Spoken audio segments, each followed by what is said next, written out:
Hello, what's going on, guys? So as you may already know, or maybe not, I created a playlist on my YouTube channel called How To. And so the whole idea of this playlist is to, moving forward, create short videos on how to do certain things in terms of maybe video editing, tech stuff, and the likes. So basically, that's the idea of um, that playlist. Hence the name How To. So this is sort of an official launch of the How To series, and in this video I'm going to do an episode 2 also on video editing. Um, I'm going to talk about layer maxing in Premiere Pro. So without much further ado, let's just jump right into it. For this video I'm going to show you two ways you can use the maxing layer. So this is my first clip. Is if you have already watched the video I'm talking about, variety of apples, that's the title of my YouTube channel. It's under the B-roll playlist. You see this at the beginning of that video where my hand goes across the screen, revealing a text. So as I pass my hands like this, I'm slowly revealing the title of that video. So I'm going to show you how I did that using maps.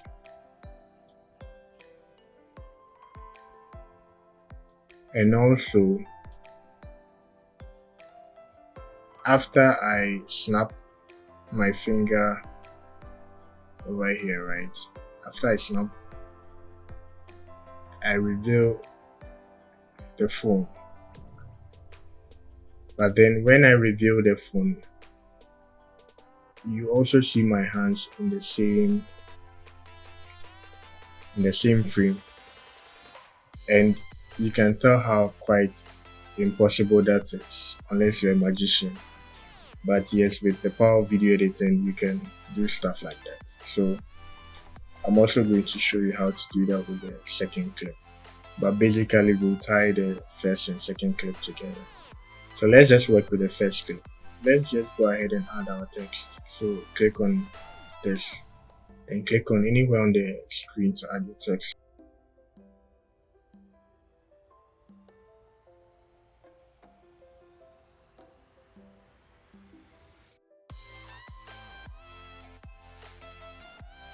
So if you want to further edit the text, you can just click on the text and go to effects control, and the effects control, you find it there.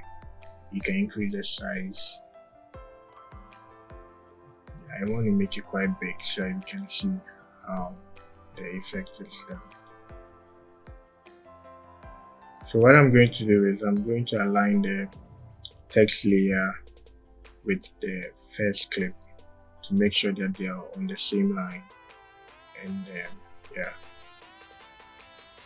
So at this point, I go to the effects control, and under opacity, we have this 3 items here where this is create ellipse marks, create 4-point polygon marks, or free draw bezier. So I'm going to use the free draw bezier basically to draw the marks. So the hands begins to, where we have our text, right? This is the point where the hand begins to reveal the text. Not at the beginning here. That was for some other effect, but for the purpose of this video, I'm going to put that away. So I move my marker to that point. Now I click on my text layer again, go back to draw my marks, and basically just draw your marks around the item you want to apply your marks to.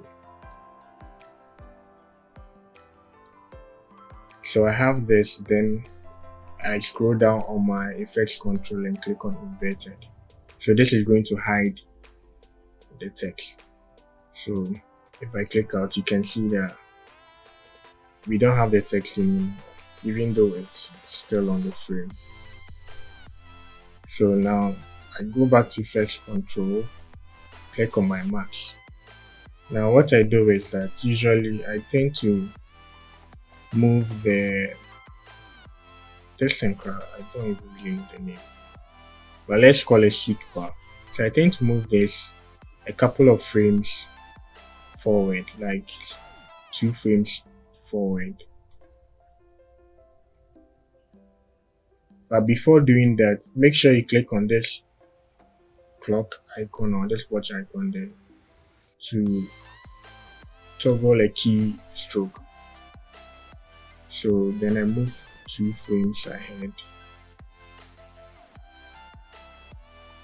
Click on your max layer, then you can sort of readjust it and make it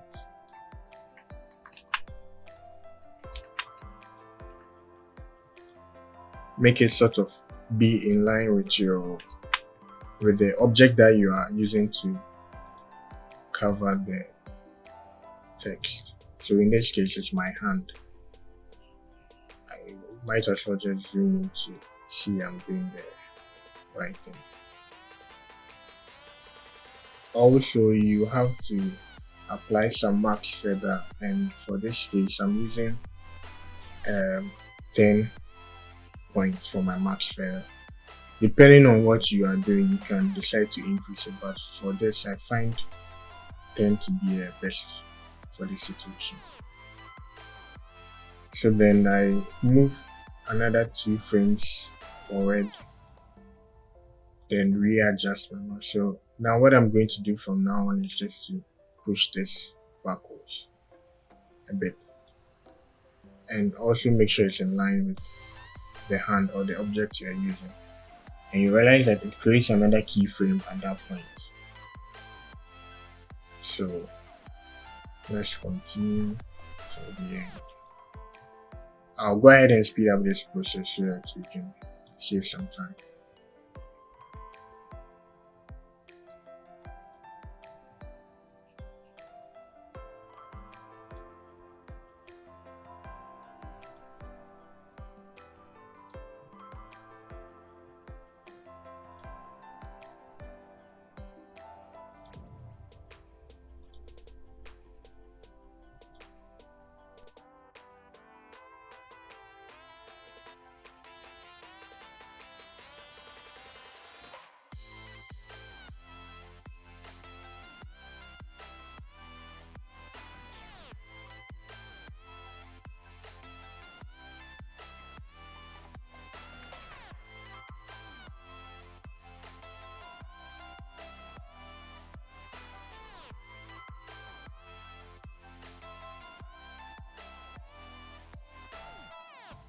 So basically, this is the idea of um, using maps to reveal a text behind a moving object.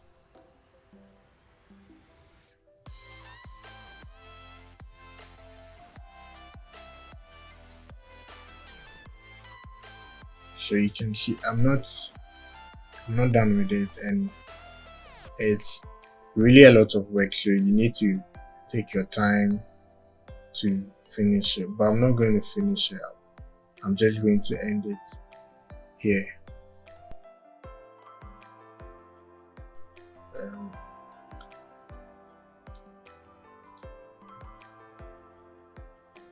That's what it looks like. So now we have to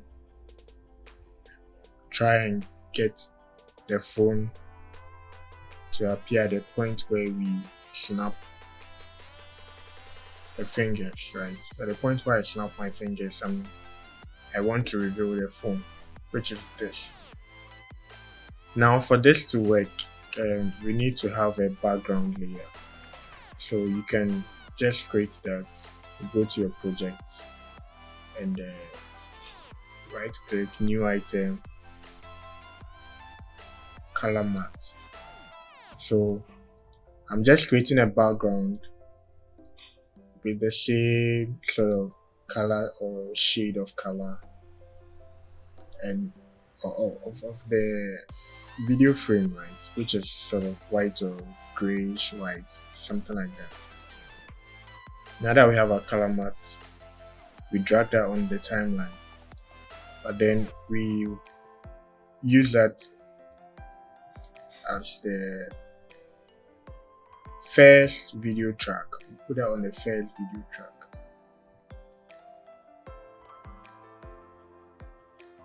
So now we place our phone clip, which is this, on top of everything else, and you realize immediately that it's going to overlay everything that's beneath it.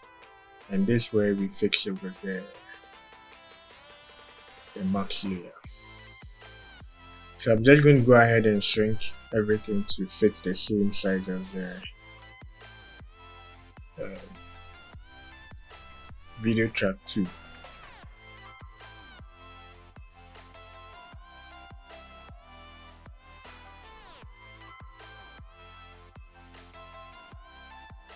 So now select the phone layer and click on, go to effects control, click on this and draw your marks around the phone.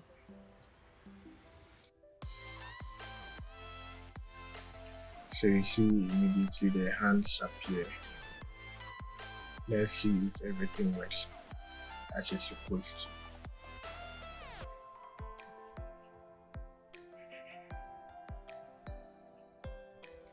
Now we want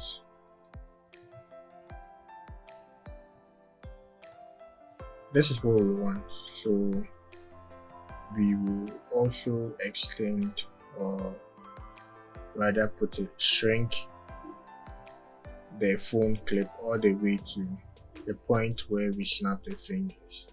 So we are going to have this at the beginning, and when I snap, voila, the phone appears. So you can see all the sharp edges. I mean, you can fix all those things with the amount of max feather you apply to it. I can go ahead and show you